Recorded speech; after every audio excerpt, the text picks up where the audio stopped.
नमस्कार साथियों, मेरे YouTube चैनल में आप सभी का एक बार फिर से स्वागत है। साथियों, जैसा कि आपको अवगत है, त्रिस्तरीय पंचायत चुनाव 2021 उत्तर प्रदेश में चल रहे हैं और आप सभी की ड्यूटी पंचायत चुनाव में लगी है।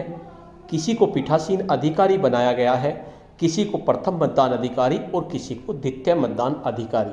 वैसे तो सबके अलग अलग काम होते हैं, लेकिन आपको एक टीम की तरह कार्य करना है, इसलिए प्रत्येक काम आपको पता होना चाहिए। चुनाव के दौरान क्या क्या हो सकता है, क्या कंडीशन हो सकती हैं। आज की इस वीडियो में हम विशेष स्थिति के बारे में जानेंगे कि पंचायत चुनाव के दौरान जो विशेष स्थिति आ जाती हैं वे कौन कौन सी होती हैं और उन विशेष स्थितियों से हम कैसे निपटें।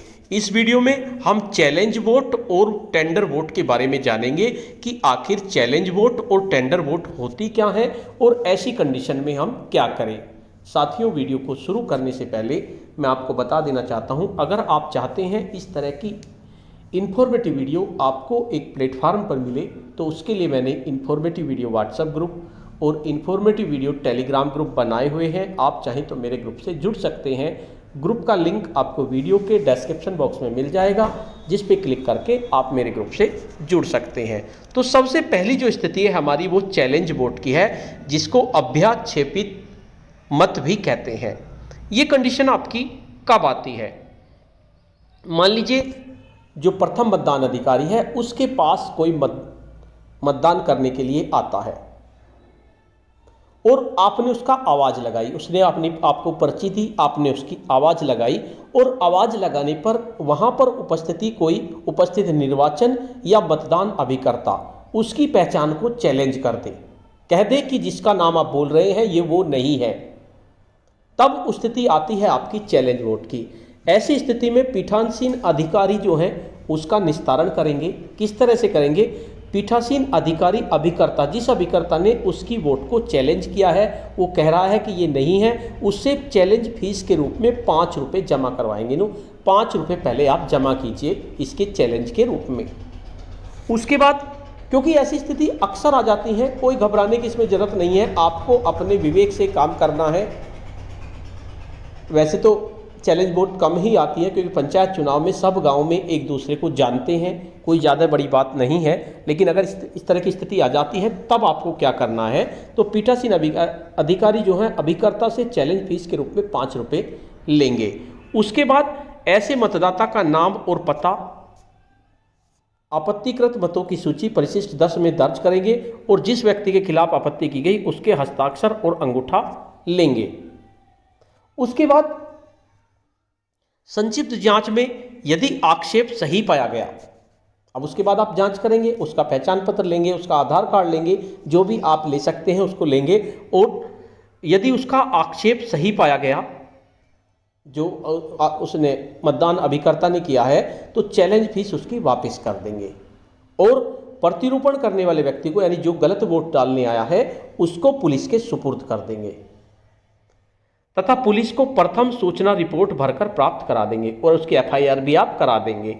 और यदि चैलेंज सही नहीं पाया गया, उसने चैलेंज किया लेकिन वो ओरिजिनल इंसान है, तब क्या काम करेंगे? उसकी जो चैलेंज फीस है 5 रुपये, एक रसीद बुक आपको मिलती है 5 रुपये की, जिसमें आपको चैलेंज फीस भरनी होती है, उसमें उसकी रसीद काट देंगे और चैलेंज फीस को जब्त कर लेंगे और सामान्य रीति से उसका मतदान करा देंगे, जिस तरह से आपको कराना है। तो इसमें आपको पीठासीन अधिकारी की डायरी में भी इसका उल्लेख किया जाएगा। अगर ऐसा होगा तो पीठासीन अपनी डायरी में भी इसका उल्लेख कर देंगे।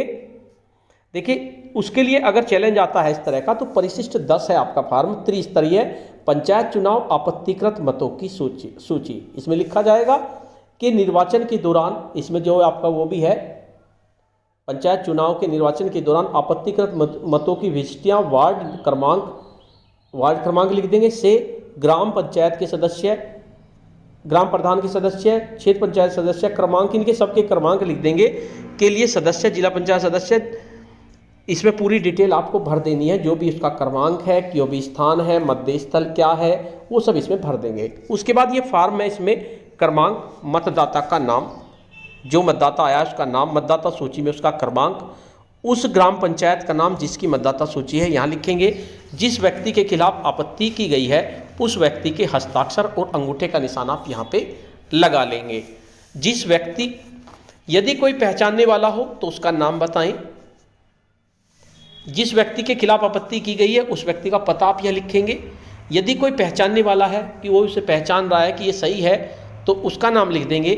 यहाँ पर आपत्तिकर्ता का नाम लिखेंगे जिसने आपत्ति की है। उसके बाद पीठासीन अधिकारी का आदेश यहाँ पर लिख देंगे। निक्षेप का प्रतिदाय करने वाले आपत्तिकर्ता का हस्ताक्षर यहाँ पर लिख देंगे कि जिसने उसे पहचाना, उसके हस्ताक्षर यहाँ पे लिख देंगे और बता देंगे कि क्या। इस तरह से एक सूची बनाई जाएगी। वैसे ये कंडीशन बहुत कम रेयर केसेस में आती है, लेकिन अगर आप आती है तो आप इसको इस तरह से इसका निपटारा करेंगे। यहाँ पर स्थान, दिनांक और पीठासीन अधिकारी के हस्ताक्षर, इसके लिए अलग से लिफाफा है, उसमें इसको रख दिया जाएगा। और अगर नहीं आता ऐसा तो इसको ही, ये आपका है परिशिष्ट 10, इसमें आप वार्ड क्रमांक, ग्राम पंचायत का नाम, टोटल डिटेल भरने के बाद इसको आप यहाँ पर NIL नील लिखकर उस लिफाफे में डाल देंगे अगर इस तरह की कंडीशन आपकी नहीं आती है। ये तो आपकी पहली स्थिति हुई। दूसरी स्थिति आपकी स्थिति 2, टेंडर वोट, निविदत मत। ये स्थिति ज़्यादातर आ जाती है। पहली स्थिति तो इतनी नहीं आती क्योंकि सभी लोग एक दूसरे को जानते हैं, लेकिन टेंडर वोट की स्थिति आ जाती है।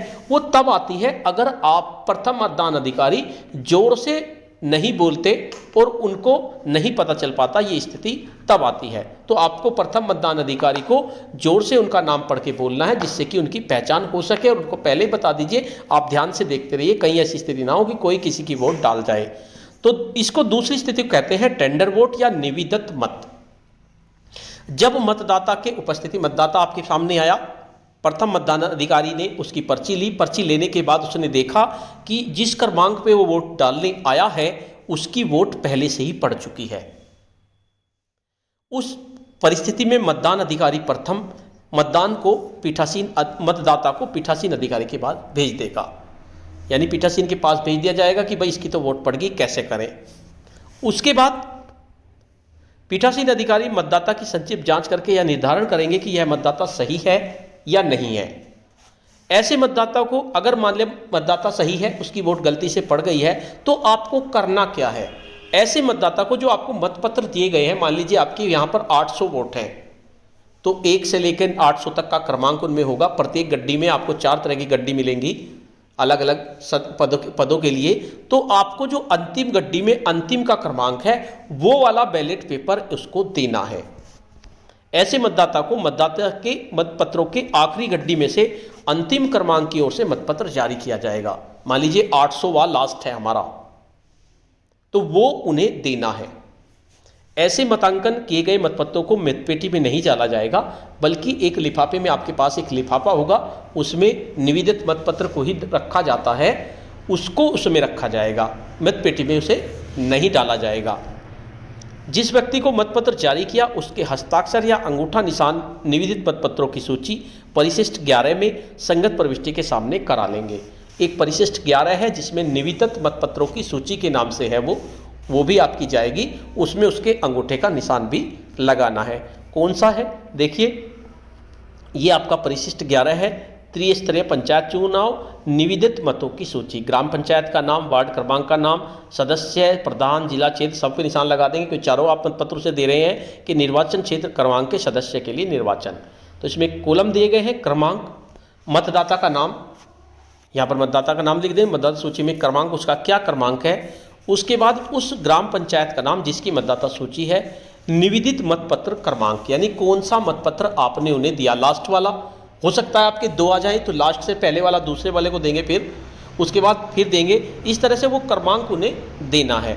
जिस व्यक्ति ने पहले ही मतदान कर दिया है उसको दिए गए मतपत्र का क्रमांक, उसको कौन सा क्रमांक दिया, यहां पर लिख देंगे मतदाता के हस्ताक्षर या अंगूठे का निशान। जिस व्यक्ति ने पहले मतदान किए गए उसे दिए गए मतपत्र का क्रमांक यहां पर लिख देंगे, और मतदाता के हस्ताक्षर या अंगूठे का निशान यहाँ पे लिख देंगे आप, उसका अंगूठे का निशान। इस तरह से आपको ये लिस्ट बनानी है। वैसे ऐसी कंडीशन भी बहुत कम आती है। सदस्य के मामले में सभी संबंधित वार्डों के दौरान पड़े निवेदित मतपत्रों का विवरण वार्डवार एक प्रति में अंकित होगा, अगर सदस्य की बात है। तो अगर आपको इस तरह की कोई कंडीशन आपके चुनाव के दौरान नहीं आती है तो आपको इस पेज पर टोटल डिटेल लिखने के बाद बीच में नील लिख दिया जाएगा और नील लिखने के बाद इसके लिफाफे में इसको रख दिया जाएगा। तो ये 2 कंडीशन है। वैसे इन कंडीशन से बचा जाता है ज़्यादातर, और कोशिश की जाए कि इस तरह की कंडीशन ना आए। अगर आप चुनाव सही तरीके से कराएंगे, उनके पहचान पत्र की सही तरह से जाँच करेंगे और प्रथम मतदान अधिकारी जोर से उनका नाम बोलेंगे तो ऐसी कंडीशन नहीं आएगी और आपका चुनाव आसानी से होता रहेगा और आपके दोनों ही प्रपत्र ये मिल जाएंगे। तो आपको ध्यान रखना है, एक टीम के रूप में कार्य करना है। तो साथियों, आज की वीडियो में इतना ही। आपको ये वीडियो कैसी लगी? अगर आपको ये वीडियो अच्छी लगी तो इस वीडियो को लाइक करें, शेयर करें और वीडियो पे कमेंट्स करें। और अगर आप मेरे चैनल पे नए हैं, पहली बार मेरे चैनल को देख रहे हैं, तो चैनल को सब्सक्राइब कर लें और बेल के आइकन को प्रेस कर दें, जिससे कि आपको नेक्स्ट वीडियो का नोटिफिकेशन मिल सके। धन्यवाद।